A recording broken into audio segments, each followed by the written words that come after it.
Welcome to the Hotel California. You can check in anytime you like, but you can never leave. Now that Eagle song is supposed to be a metaphor, right? But when it comes to California taxes, it's literally true. Maybe you're trying to move abroad or move to another US state or even bounce between several states as a remote worker. Either way, you might still be on the hook for California taxes as a former California resident.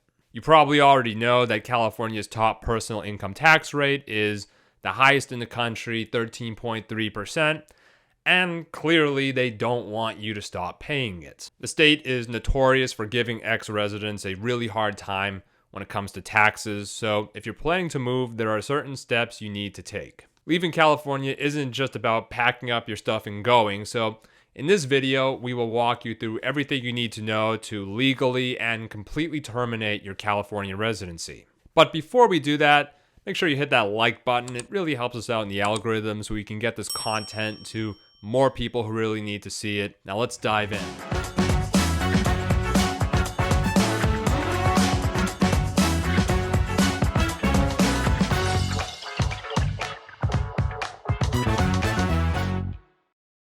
First, we need to talk about how the state defines residency. The California Franchise Tax Board is the agency that collects personal income tax at the state level, and they're the ones who will determine whether or not you are a resident for tax purposes. This determination depends on several factors, including your domicile, your residence, and your overall connection to the state of California. Remember that your domicile is your official permanent home.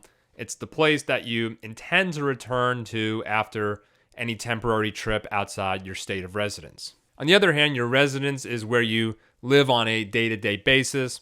If you have multiple residences across several states or even several countries, the tax board is going to look at things like where you're spending most of your time, where your family lives, and where you maintain the greatest social and economic ties.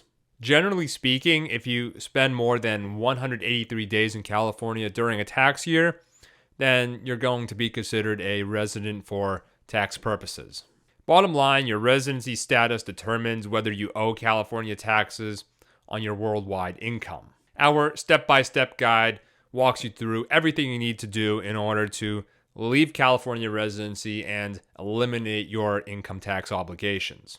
Step 1 is to establish residency in another state. If you're a US expat or remote worker, ideally you want to set up your domicile in a state with no personal income tax. Currently, there are 9 US states with zero income tax at the state level.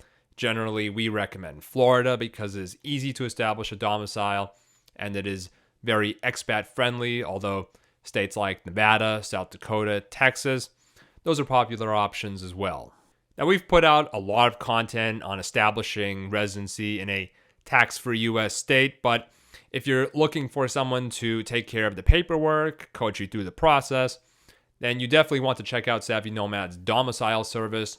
We can get you set up with a residential address that you can use for things like getting a driver's license and voting. Make sure you check out the link in the video description and use the code YouTube. Step 2 is to relocate all of your belongings. It's especially important to move your valuables out of California, things like paintings, jewelry, even pets if you have them. Those have all been used by tax authorities as evidence of continued presence in the state. So you want to make sure you take care of that. Step 3, you want to avoid spending more than 183 days in California.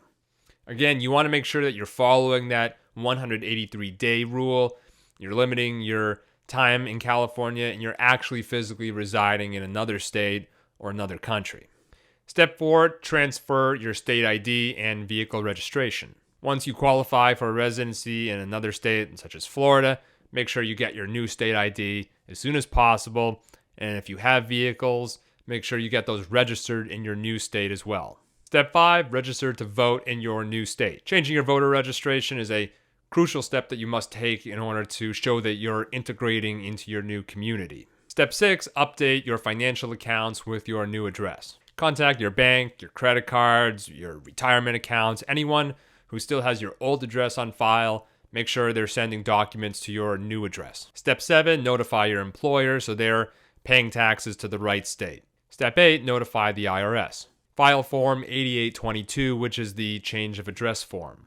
Step 9, cut all remaining ties with the state of California.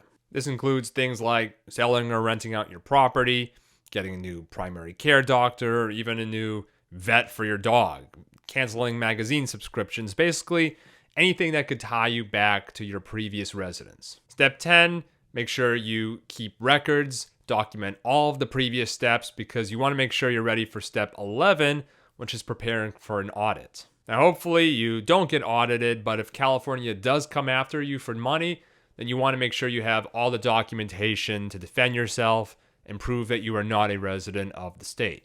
Now, during an audit, the tax board will scrutinize your records, try to see if you were really not a resident of California anymore. This includes things like examining your physical presence, your financial transactions, social connections, where your kids go to school. It's very invasive. To prepare for an audit, you want to make sure you maintain detailed documentation of your move, things like lease agreements, utility bills, travel records. Now, what are some things that could potentially trigger an audit? The tax board is going to look very carefully at red flags. Here are some of the main ones. Big red flag is living in another state while continuing to keep a second home in California. Tax board might find this situation suspicious, especially if other ties to California suggest you might still be a resident for tax purposes. If you're high net worth, you're a high earner, makes it more likely that you're going to get audited. Again, the state of California is making a lot of money off wealthy people. They don't want to lose that, so they're going to do everything they can to keep you as a resident for tax purposes. Another thing that could trigger an audit, various financial and life events that regularly occurred throughout the year could also potentially trigger an audit. For instance, significant financial transactions, change in employment. These could be factors that the tax board examines when determining your residency. Another big red flag for the tax board is changing your residency on January 1st. Awfully good timing, right? So it's better if you get this process started ahead of time and start your new residency on a slightly less suspicious date. We also have third-party tip-offs, a tip-off from the IRS, from someone close to you that has a personal beef with you, that has reason to want to get you in trouble. These things could also trigger an audit. Again, if you follow all the steps that we listed earlier, you can greatly reduce your chances of getting audited. And if you do get audited and you're maintaining your records, then you will be able to defend yourself and prove that you are not a resident for tax purposes.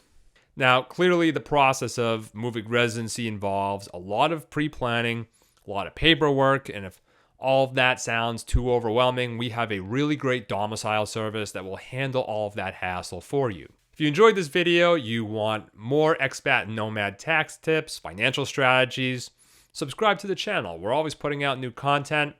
And again, if you like this video, make sure you hit that like button. It costs you nothing. It really helps us out in the algorithms. We can get this content to more people who need to see it. Safe travels and happy tax planning.